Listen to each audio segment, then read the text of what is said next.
माझ्या जे मागण्या आहेत जे 63,37,705 रुपयाचा रांजोना गावाचा जे उपसरपंच आणि ग्रामसेवक या दोघांनी मिलीभगत करून जे काय अपहरण केलेलं आहे त्या संदर्भात मी इथं बसलेला आहे व जे काही आहे ते माझ्याकडं कागदोपत्री आहे. मी बोलत नाही, जे आहे ते कागदोपत्री बोलायले. या उद्देशाने सांगतो की मुळात प्रमुख जो मुद्दा आहे तुमचा, काय मुद्दा आहे तुमचा? जो मुद्दा आहे अपहरणाचा, त्या मुद्द्यासाठी मी इथं बसलेला आहे.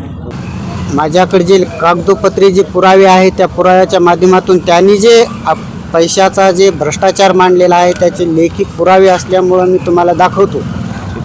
दुसरा पुरावा 3,22,000 आहे, 3,22,000चं.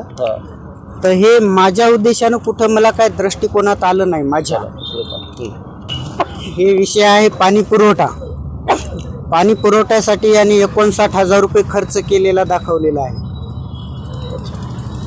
आणि हे पण माझ्या दृष्टिकोनात कुठं आलेलं नाही. पाणी पुरवठा हे बघा, पाणी पुरवठा आहे. पाणी पुरवठ्याच्या संदर्भात यांनी जो खर्च दाखवलेला आहे तो खर्च आहे 89,310 रुपये. अच्छा. तर पाणी पुरवठ्यासाठी यानं जो खर्च केलेला आहे तर माझा असा उद्देश आहे की प्रत्यक्षात विस्तार अधिकारी किंवा BDO यांनी गावात जाऊन शहानिशा करावी की गावाला खरंच पाणी पिण्यासाठी यांनी सुखसुविधा करून दिली काय ती. अंडरग्राऊंड नाली जी आहे एका ठिकाणी केलेली आहे आणि ती जे केलेली आहे तिच्यावर खर्च त्यांनी 52,305 रुपये दाखवलेला आहे. पण तेवढा खर्च तिच्यावर झालेला नाही. जी नाली आहे ते प्रत्यक्षात जाऊन बघावी.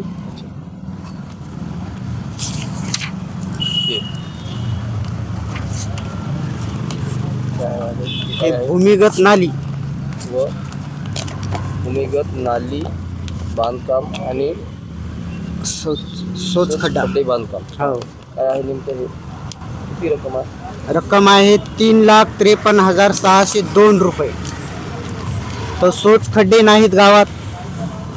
नालीचं जे पूर्वीचं जे मी सांगल्याप्रमाणे तीच नाली दाखवली, त्याच नालीच्या उद्देशातून यांनी कागदोपत्री व्यवहार केलेला आहे. किती रक्कम आहे? 3,53,602 रुपये असं व्यवहार केलेला आहे. आता हा आहे सिमेंट रस्ता, 2,26,080 रुपयाचा सिमेंट रस्ता. त्यांनी जो सिमेंट रस्ता केलेला आहे तो सिमेंट रस्ता माझ्या तर बेसनं तेवढ्या अमाऊंटचा नाही आणि एकच रस्ता आहे. त्या रस्त्याचं काम त्यांनी एवढ्या प्रमाणात दाखवलं की त्या प्रमाणात तेवढं काम झालेलं नाही. त्याच्यावर बायोमेट्रिक ग्रामपंचायतला बसवली म्हणून दाखवली त्यांनी. 9,300 रुपये खर्च दाखवला, पण आतापर्यंत ती काय कुठं माझ्या लक्षात आलेली नाही, दिसलेली नाही. तर याच्यात यांनी 3,78,851 रुपये दाखवलेले आहे. दाखवलीत का उचललेत असे उचललेले आहेत. हे जे आहे 3,78,851 रुपये यांनी हे उचललेले जे आहेत. तर बोरवेल पहिलेच आहेत आणि पहिल्याच बोरवेलवर यांनी ही अमाऊंट दाखवलेली आहे 68,754 रुपयाचं. अशा 2 नाल्या झाल्या. 2 नाल्यापैकी एकच नाली आहे गावामध्ये उपलब्ध. अजून काही समोर गेल्यावर खूप काही गोष्टी आहेत, पाहत राहा. सिमेंट रस्ता 73,137 रुपये. हे पण जे पहिला रोड झालेला आहे त्याच रोडच्या अंतर्गत यांनी हे दाखवूनशानी अमाऊंट उचललेली आहे. पुन्हा GST आली 14,067 रुपये. 1,03,100 रुपये. रस्ता आला 1,83,337 रुपयाचा. पुन्हा परत यांनी सिमेंट रस्ता दाखवला आणि ते अमाऊंट उचलली. नालीची GST आहे ती GST मध्ये 31,167 रुपये दाखवले.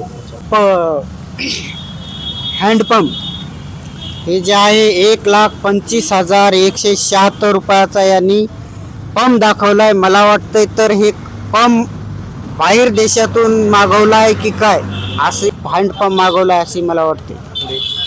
अजून न्यू हँडपंप हे पण मला वाटते बाहेर देशातूनच मागवला आहे. 1,30,875 रुपये अमाऊंट आहे.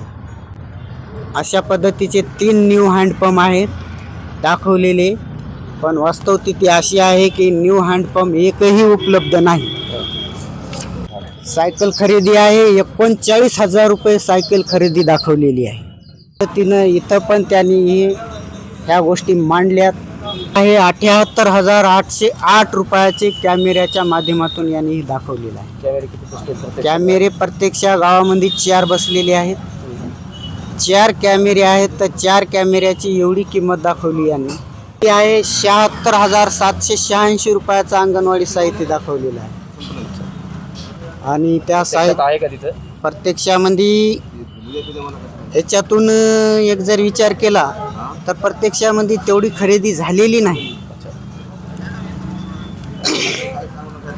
हे शेड छोटं केलेलं आहे आणि याची अमाऊंट दाखवलेली आहे 1,76,737 रुपये. अशा पद्धतीचं शेडचं बांधकाम केलेलं यानं दाखवलंय. आता एवढ्या काही गोष्टी दाखवून जे उपोषणाच्या संदर्भात माझी मागणी आहे, पुराव्यासहित मागणी जे केलेली आहे, मी माहितीच्या अधिकाराच्या नुसार मी माहिती उपलब्ध करून मी इथं बसलेला आहे. मला असं विचार आहे माझा की मला हेतुपूर्वक हे टाळाटाळ करत आहेत माझ्यासोबत, आणि याच्यात ग्रामसेवक, उपसरपंच, विस्तार अधिकारी आणि हे BDO यांची कुठंतरी मिलीभगत चौकशीचा अहवाल देऊन माझ्यासारखं जोपर्यंत हे जे गुन्हेगार जे आहेत त्या गुन्हेगारांना जोपर्यंत हे कठोर कारवाई करीत नाही तोपर्यंत माझं उपोषण